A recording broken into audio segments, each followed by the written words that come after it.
What is up, Breadheads? It's your boy, Mike Holland, at MC Holland34 over on Twitter, bringing you a first look at tomorrow's College Basketball DFS slate on DraftKings.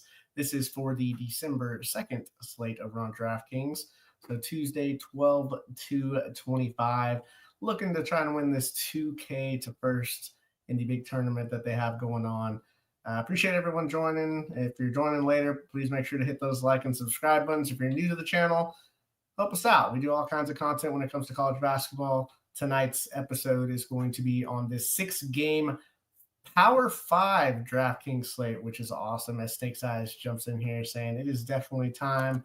My guy Jay is getting a little bit of a break tonight as I kind of run through this little 6-gamer starting at 7 p.m. Eastern tomorrow, which is Tuesday, on December 2nd. So make sure you guys hit all those buttons. Follow us over on Twitter. Follow us over on all the socials. I think we're at 1,684 subs. So we're gaining steam. A bunch of content coming. We've been doing live reaction shows. We've got another simulcast happening tomorrow for the UC San Diego at Nevada game. So me and Jay will join the broadcast for that. It'll be our second time doing that. It'll be a lot of fun. So just click all the buttons, make sure you're up to date, and hit that notification bell on everything that we got going on during this college basketball season. All right, so let's dive into kind of a quick overview of the slate here. First thing that I noticed is the pricing is pretty tough on this slate. It's really hard to find value that you're going to be able to trust. You're probably going to have to make some uncomfortable moves because I think the tournament has about 784 teams. And there's not really any clear value. Now, obviously, we'll see what happens when it gets up to lock. Maybe we get some injuries. There are injuries that we'll talk about during each of the games. So there's some injury news that we're looking at here. But overall, you're just kind of looking at the tempos, and it's gonna be pretty slow. 8 of the 12 teams have a sub 200 tempo, so I don't know that there's going to be a ton of fantasy points scored. So really nailing the value, finding which spend up or 2 to play, that's the right combination is going to be key to the slate. So, make sure if you have any questions or anything, jump into the comments like our guy Snake's Eyes did.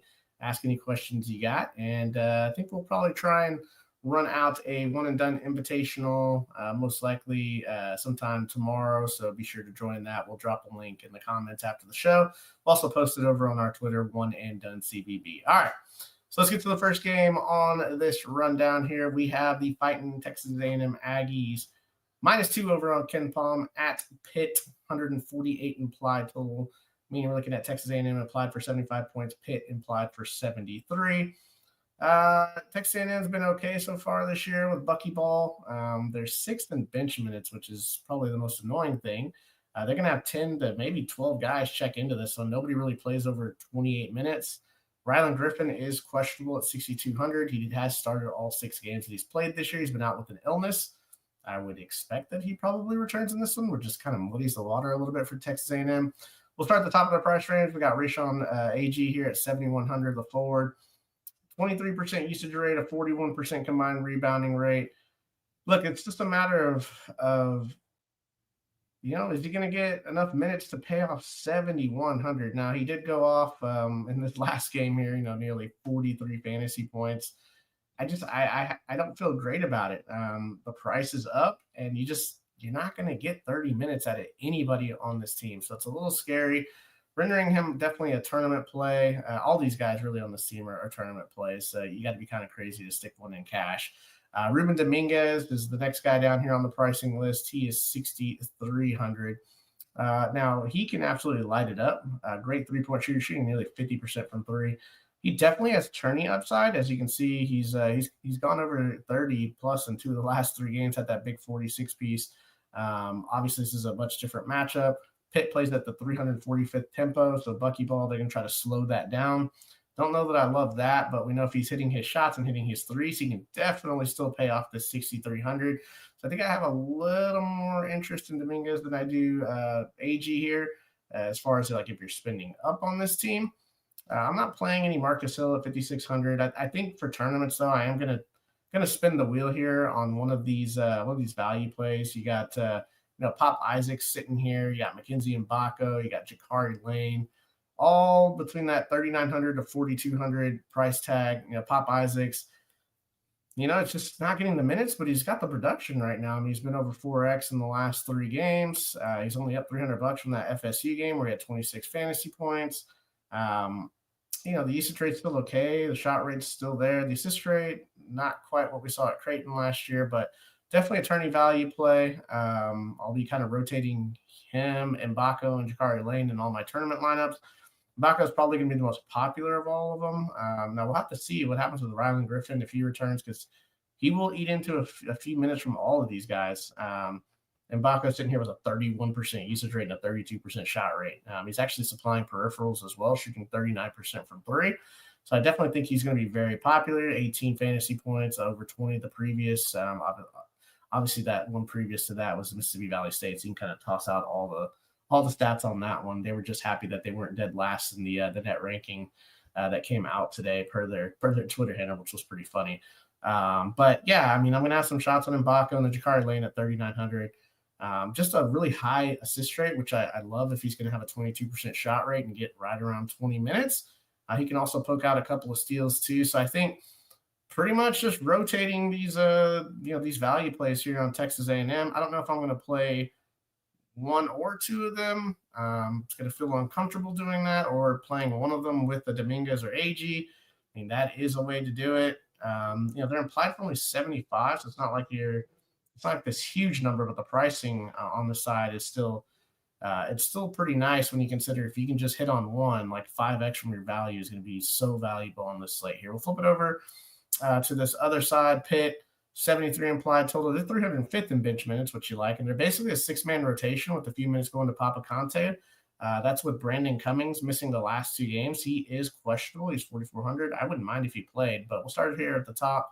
Cam Corn, he's 7,600. Look, we kind of know what he is. He's a pretty good floor play. Now the price is down a little bit, which you definitely don't mind.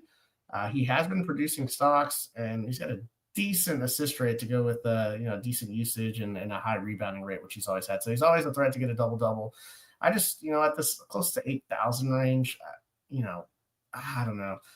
For me, he's always been more of like a floor type play.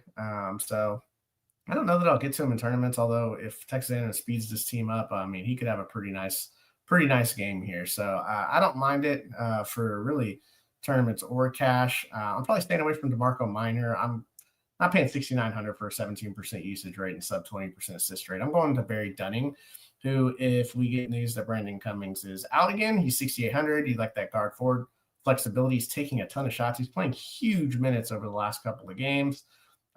So you absolutely love that. Like, he's basically, if Cummings is out, locked into 35 plus minutes if he doesn't foul. So I think he's definitely an awesome cash play. I don't know that he really has the upside to kind of go 5 to 6x. Everything would really need to go right for him to kind of reach that ceiling there, which he did against Bucknell. But this is the Aggies, a little bit better defense here.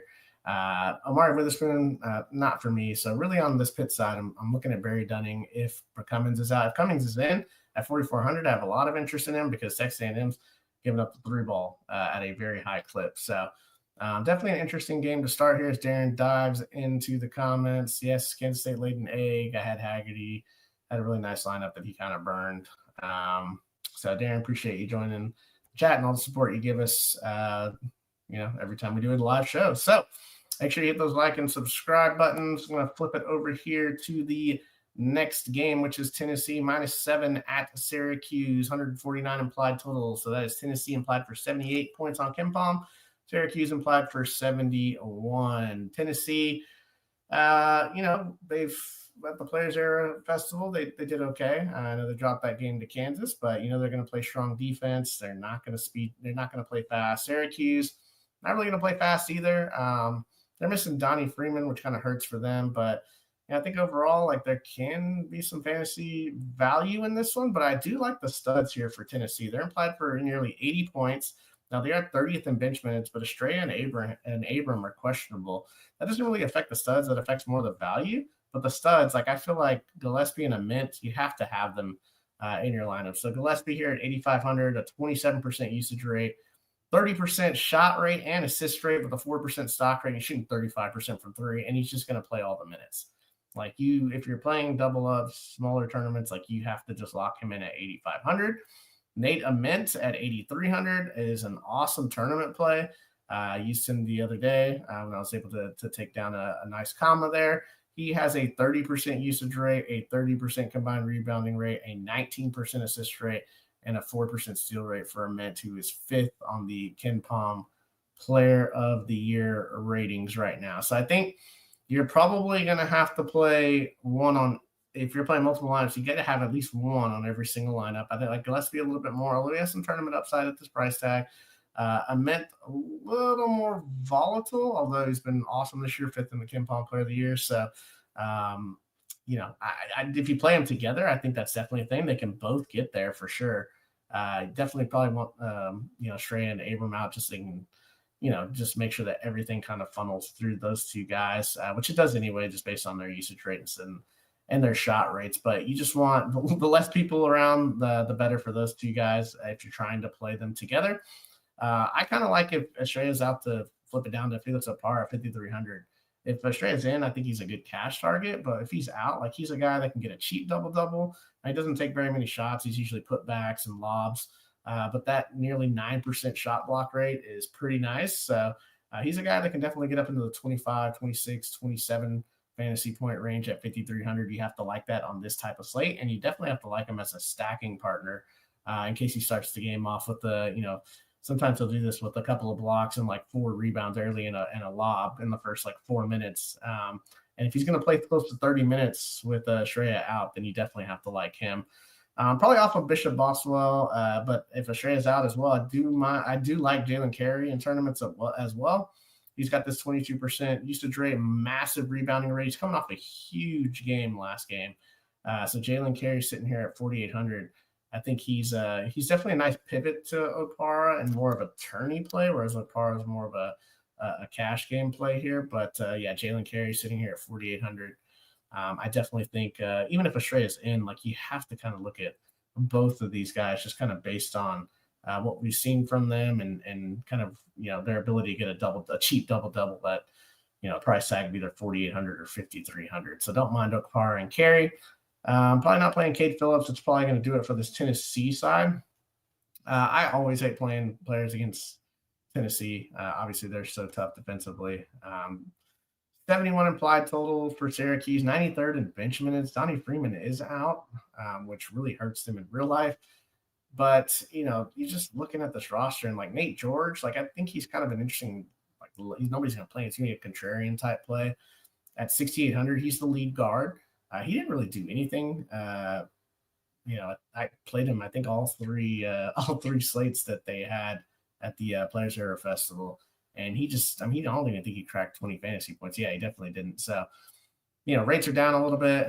He just didn't play very well. So I think, obviously, nobody's going to click his name against Tennessee. I think he's kind of interesting. Anytime you have a guy that, 22 to 23% usage rate, a 33% assist rate, and has a little bit of stock upside. It's kind of contrarian. I'm not recommending him, but you definitely have to beat 783 teams tomorrow if you have one lineup. So just an interesting tournament play. If you're mass multi-entering 1 out of 15 or 20, why not? Probably staying away from everything else here. William Kyle, CJ Starling, I never play. Kyan Anthony, I think, is the one guy I would probably take a look at here. At 4,800, you just like the usage rate and the shot rate. I mean, they're pretty massive for his role coming off the bench. There's no Donnie Freeman, so they have to have somebody that can go out and get buckets for them, aside from a Starling. And I don't mind him these are tourney plays. Like we can't recommend them because one, the implied total here, and two, the defense that they're going against. So Kyan Anthony and Nate George, if you think that Syracuse can kind of hang with these guys and maybe go over this implied total a little bit, it's probably going to be because one of those two are having a solid game. So that wraps up this Tennessee Syracuse side. We'll dive into the Oklahoma Sooners +7 at Wake Forest. Big total on this one, 157 implied total, which you love to see. Oklahoma implied for 75 points, Wake Forest implied for 82. Oklahoma's offense has been really good, but they've struggled defensively. They're playing at the 271st tempo, while Wake Forest is going to pace them up with the 55th tempo. Wake Forest has actually just been okay offensively and actually a lot better than I thought they would be defensively this year. They're 31st in adjusted defensive efficiency. But still, this game should get up and down. I think there's going to be some fantasy goodness in this one, and the pricing compared to some of these other games on the slate is it's pretty solid and it's reasonable, I would say. So we'll go to this Oklahoma side. They're 247th in bench minutes. They basically play a solid 8 to 9 man rotation. They got 3 guys that'll sometimes fourth, depending on how Xavier Brown's playing. They'll get up into the 30-minute range. So Tay Davis, he's the most expensive on this side. He's forward at 8,100. Loved him the last slate. Just thought the matchup was going to be great. And of course, he goes for 43 fantasy points. I don't think I clicked his name, even though I was touting him that morning. I don't love this matchup, though. Even though his rates are pretty solid across the board. I don't know. I don't love the price bump. I just don't like this particular matchup for Tay Davis. I think Nigel Pack at 7,500 is probably the better, of the pay up guys on this side. Just a much safer floor. I think he's a solid cash game play. He's just going to get you probably 28 to 30 fantasy points. At 7,500, that's not going to win you probably not going to win you a tournament. Now this one, it could probably get you close if you hit everything else correct. So might be worth taking a shot in tournaments with this high shot rate. He's got to hit his threes, though, to pay off. I think for tournaments in the large field, the lottery, I think especially Xavier Brown could be a sweet pivot to that. He's 6,700. Not the same role because he's having to defer to all these other guys, but I think he's kind of interesting. But Nigel Pack's definitely a good player. I think my favorite player on this side is probably going to be Darian Reed at 6,300. Look, he doesn't have like the highest rates on the board here, man, but he's flashing some solid upside here. Probably going to play 29 to 32 minutes. Going to take 10, 11, 12 attempts from the field. Going to shoot some threes. Has rebounding upside to 6, 7, or 8. He can definitely get a block or two. So I think he's kind of a solid play as far as a tournament goes. I don't know that I would play him in cash because everything's kind of going through Davis and Pack at the top.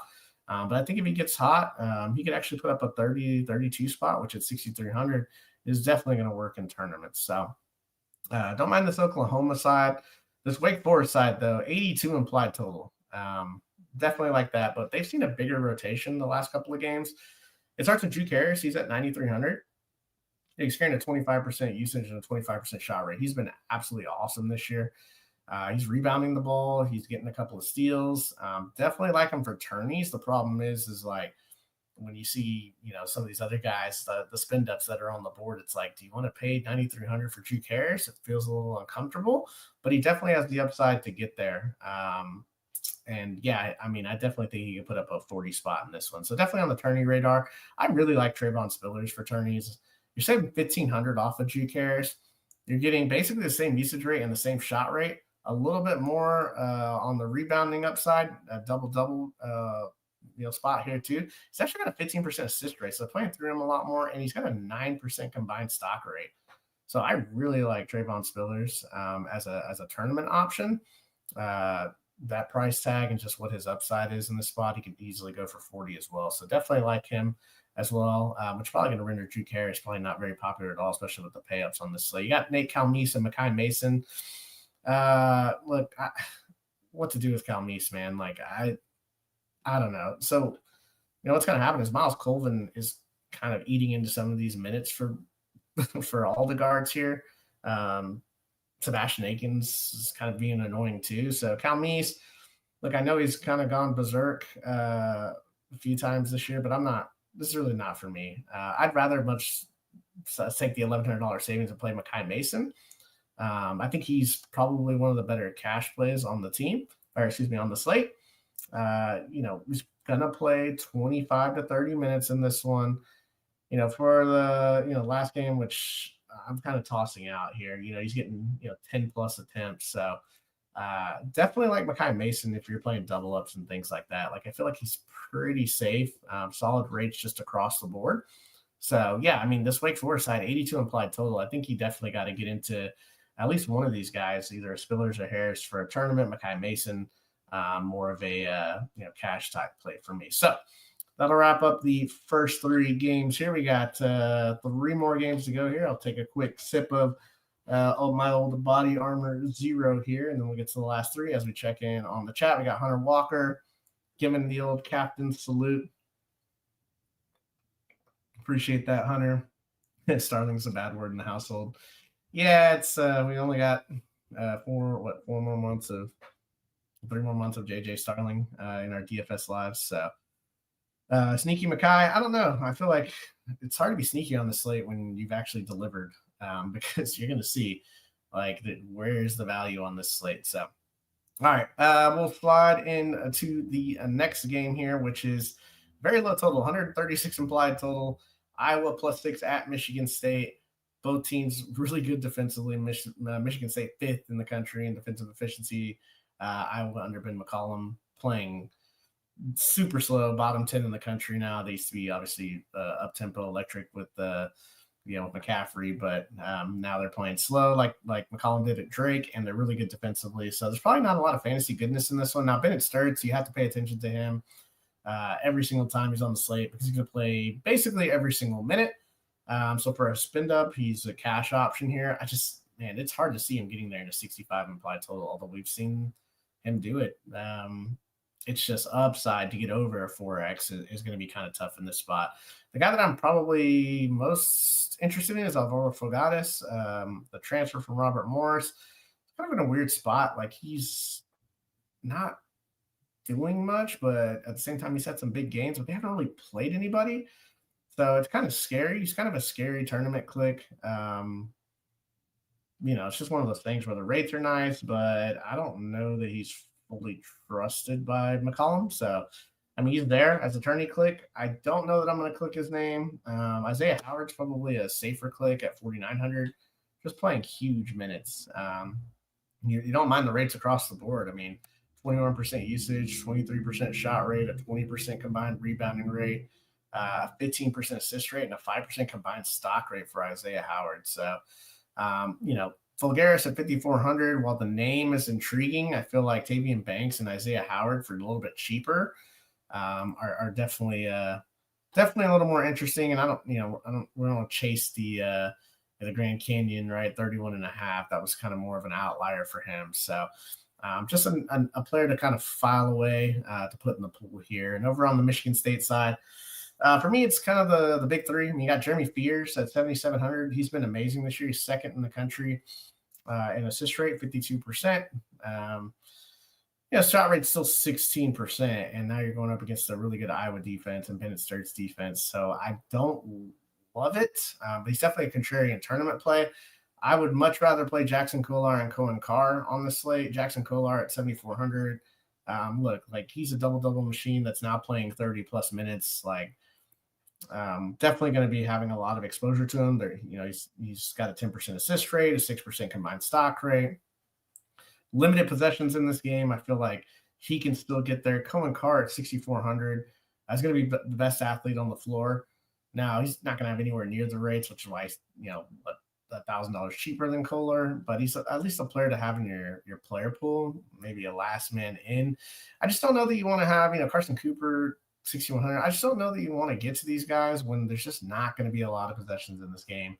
But, you have to feel good about the floors for Sturts, and then Jackson Kolar just always has, even a small possession game, he always has upside. So probably those 2 guys would be my favorite plays from this game. Now we have 2 games coming up here where we're going to have some plays to really get to. But first, make sure you guys hit the like and subscribe buttons. We're closing in on 1,700 subs. Absolutely love it. We'll fire off a one-and-done invitational later tonight. Get that out over on Twitter so we can have some fun, do some gambling on this slate coming up on Tuesday, which is tomorrow night. All right. We'll slide into the 5th game here. Florida +8 at Duke, 156 implied total. Both offenses have solid metrics, although we could say that Florida's offense seems a little discombobulated at times. Both defenses top 10 in the country. Florida is going to pace Duke up here. They're 22nd in tempo. Florida implied for 74. Look, the 299th in bench minutes. They're basically playing a 6 to 7 man rotation. Condon's questionable. He missed the last game with a head injury. that was more for precaution, playing that tournament out in San Diego. So I expect him to play here. Thomas Houck at 9,500, man, that's a big price tag for him. Especially since he's kind of playing the three, so that rebounding rate's not really there. The assist rate's just okay. Yeah, he went off against Providence. They didn't really have anybody that can guard him. Condon was also out, but with Condon back in, man, it's so hard to pay 800 more for Houck when you know you have Condon sitting here with a higher usage rate, a higher rebounding rate, higher combined stock rate, a higher assist rate for $800 cheaper. Now, obviously, Condon's probably going to have to deal with Boozer on the other side at the 4, so you don't love that. So Houck would be more of a tournament, kind of a contrarian tournament spend up. Whereas Condon does have some downside just based on his matchup on the other side and potential foul issues, but we know this guy can go for 40, 45 fantasy points in this type of matchup in a big game. Ruben Chinyelu, I never play this guy, but I mean, he's been killing it this year. This double machine. Every time he puts up a field goal, it's around the basket, so it goes in. So he's going to get you probably 10 points, and then a 45% combined rebounding rate is going to get you a double-double with some stock upside at 7K.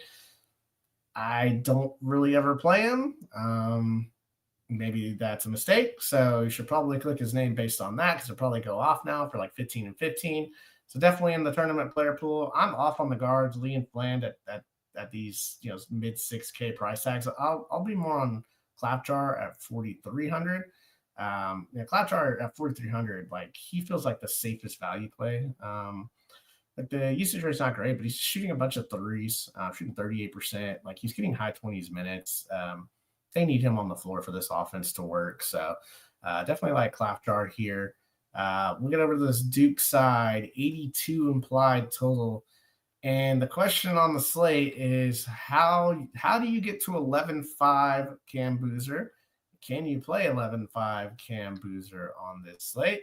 You definitely can. I mean, we know that he's just a fantasy point monster, a 30% usage rate, just massive rates across the board, like back-to-back 50 spots. 11.5 might even be, I mean, he's reached basically like Luka Garza levels of fantasy point production per minute. And if this game stays tight at all, you're going to have him because he's going to go for 50. They played him through foul trouble the other day. Like he's just going to be on the floor for him. He's so good. So yeah, definitely a tournament option because that's, I mean, even getting 50, it's like, okay, you spend 11.5 to get there. What else can you get in your lineup? But you're going to have to take some uncomfortable shots. Some of those Texas A&M guys, some other guys that we'll talk about here in just a second. One guy on his own team. I'm not playing Ngongba. He's been pretty good this year at 7,200. I think Isaiah Evans is kind of a cool either stacking partner or just like if you're not going to play Boozer, play Evans because he could probably score 25 real-life points just based on shooting a bunch of threes. He's actually got a sneaky stock rate. It's 5%. So if you're not going to play Boozer, like I don't mind, playing Evans here with like a stacked up player, maybe a Ngongba or a Foster or a Brown. So I think he's definitely a cool tournament play. Caleb Foster, 5,200. I don't know that I ever get to him over 5K. Like it's cool playing him at 4K. Now we did see Caden Boozer only played like 8 minutes last game, and he played 31 in this Arkansas game and had a pretty good game. But that's more of an outlier for what he does, an 18% usage rate. I don't think I'm going to chase that, although I could see people stacking him with Boozer. I think I'm just much rather stack the forwards because they need these forwards, and it's kind of scary because we know that Florida's forwards can get these guys in foul trouble. So Malik Brown sitting here at 3,700. I think he's a great tournament value play, a 15% usage rate. Yeah, whatever. Like we know what he does. Like he will shoot threes, and every three that he makes is 1x. But he's going to rebound. He's going to pass the ball, get a couple of assists, and he's going to have a couple of steals or a block. And you just really need him to get to 15 if you're playing Boozer, and he goes for 50 to 55. So definitely love him as a value option on this slate. And yeah, it's going to be an awesome game to watch. Definitely can't wait to see it here as Darren diving in. Like you played a Boozer stack. Yeah, I played on one of my, I think I got second. It was Boozer, Foster when he was like 3,800, and then Brown when he was like 3,500. That was on that slate. Nobody played Boozer because they should have blown somebody out. I forget who it was. 46 for Boozer, 4x upside, 55 to 60. Man, like it's just there. He's just a monster. So All right, we'll dive into this last game, and then we'll get out of here with some cores. Purdue -15 at Rutgers. So Rut roll, 65 implied for Rutgers. Purdue, the number one offense in the country in adjusted efficiency. Both teams sub 300 in tempo. So yikes. This Purdue side is going to be expensive. They're implied for 80 points, but that's just based on efficiency. It's not based on how many possessions they're going to get. Braden Smith at 10K. Like, if you're not playing Boozer and you're in a tournament and you play Braden Smith and like Evans goes off, then this would be kind of a cool way to get there in a tournament. We just know that, he's live for a double-double. It's hard to love this spot. Although it is conference play, so he should get his full allotment of minutes. And I think he's kind of sneaky in tournaments if you kind of, roll with a non-Boozer type lineup. TKR at 9,800. I don't know that I can. I mean, I know he's been really good. Don't get me wrong. So if you want to play TKR, by all means, it's just really tough to play these guys. I mean, he could easily double-double with like 3 or 4 blocks here and a couple of assists. So it's probably just not for me on this slate. If you want to play him, I completely understand. I'm off of Clough. I've never played Lawyer. I think one way you can kind of get interesting is playing like a CJ Cox or Jakari Harris for value. Now they're going to have to make all their shots. All the rebounds are sapped up by TKR, Clough, and even sometimes Braden Smith. Braden Smith controls the ball in offense. Like, these guys have to get there on making 80% of their field goals and just praying that a ball or two bounces their way and they poke out a steal. So that's really the only way for them to get there. But the price tags are at 4K, and really, if you get 16 out of these guys, you probably feel pretty good. If you don't want to mess with the roulette with Texas A&M and that deal. We'll slide on over here to the Rutgers side.